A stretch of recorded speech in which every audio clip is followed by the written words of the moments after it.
Okay, folks, here we go. With the 2024 NFL season fastly approaching, I'm a fantasy guy. I like talking about it. I like breaking down players, projections. This video is by no means a professional opinion. I am a fanboy. As you can see, I'm a Washington fan. So talking about other players is something that I enjoy because we haven't had the types of seasons as a team since 1991 that anybody can brag about. So this helps me stay engaged with the league. Fantasy football does, and a lot of other guys are the same way. So being a commissioner, I like to have fun with it, get myself pumped up to what's to come, and I'm going to attempt to cover the top 5 projected players overall in this year's draft, and talk a little bit about what they've done previously, and try to justify some of the projections, and give you my opinion on if ESPN and Fox and all the prognosticators, the talking heads, have it right. Again, this isn't based off anything other than fun and opinion. So, I'm going to start off with the number 1 overall fantasy points leader for last season, Christian McCaffrey. His amount of touches and targets justify him at this spot. If you're the lucky guy holding this pick, I don't know how you pass on him. If you're in a flex league, I mean, you can plug him in there. You don't even have to start him at running back. He's ridiculous. So, is there a drop off from the, let's see, 1,400 rushing yards last year, or the 564 yards receiving? I think there's a good chance if he stays healthy that those numbers grow. You could see an all-pro season from this guy if he takes care of himself, stays out of the injuries. He does have a bit of a history with injuries. He seems to have broken out of that mold. Whatever the secret is, this guy's getting the look. So if you pass on him at number 1, you better be really sure about that, because I don't see anyone in the running back or wide receiver position touching his points totals. You make the call on it, but for my money, he's number 1 all day long. Okay, for our number 2 projected NFL player in this year's fantasy draft, this player is another running back from the New York Jets, Breece Hall. So in his sophomore campaign, this guy really showed what he could be going forward in this league. With the injury at quarterback last season, they had a lot of turmoil with that team. The offensive line struggled. They couldn't quite get it together yet. This guy showed the potential of being a franchise player. He is explosive. He is a problem out of the backfield in the receiving game as well. He averaged 13 attempts a game running.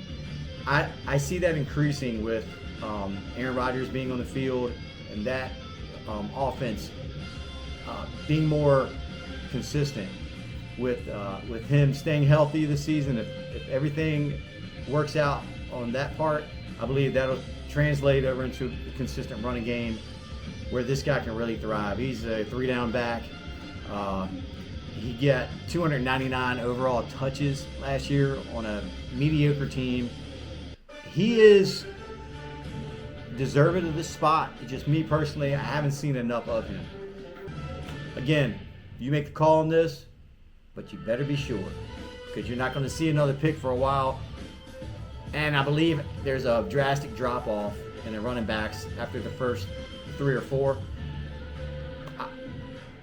Number 2 is tough here. It's a tough spot because of the receivers that are coming up. 2 and 3 on every board I'm seeing. If history holds true, there's usually a guy in the top 5 who just doesn't show up. Don't know if this is him, but we'll see. The jury's still out on this guy. Okay, Number 3, projected player in this year's fantasy draft, starting running back for the Atlanta Falcons. Real excited for this player. I believe with the consistency at quarterback now, new coordinators, a fresh start with this team, and with the amount of touches that he could possibly get, I believe that Bijan Robinson is going to be a player that I would personally choose above Breece Hall. But I think at number 3, it's a fair bet that he's going to get around or at least the same amount of touches. With that offensive line kind of being unproven, he can get a lot more touches out of the backfield in the receiving position.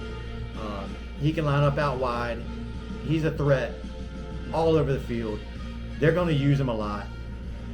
I see him with the play action being more prevalent with the Falcons offense, because you got Kirk Cousins who thrives off of that type of offense. That this guy's carries per game could increase 5 to 6 carries more a game, and maybe 2 or 3 more touches on the receiving side.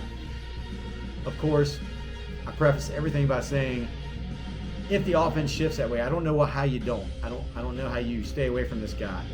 He is a burner. He's powerful. He breaks tackles. He is like a faster, quicker version of Saquon Barkley with better hands. Number 4, finally, get away from these boring running backs. Hey, just kidding. I like the running backs, but after last season in our fantasy league, I learned what true top 5 receivers can do for a team. This is a passing league. Can't say it enough. And I can't stand the team that this guy comes from at the number 5 spot, and it's hard for me to even talk about them. Yes, the Dallas Cowboys, number 1 receiver, and potentially their only receiver this season, CeeDee Lamb. The man is exclusive this year, and there's pros and cons to that. So who's on the other side of the ball for them? If they start scheming towards him this year more and more, yeah, it'll open up for other guys, but I just don't see him getting the amount of touches that he got last season. Unless they start doing something in the run game that I didn't see last season, I believe that teams are going to drop back in coverage, force you to beat them up front. Cowboys haven't been able to do that. We should see a drop off in CeeDee Lamb's touches. I believe there was over 130 some odd receptions, if I read that right, last year, with 20 some other touches. So he is a threat on reverses. I don't know if they're still going to use him in the kick return game. If there's a slight drop off, he should fall down behind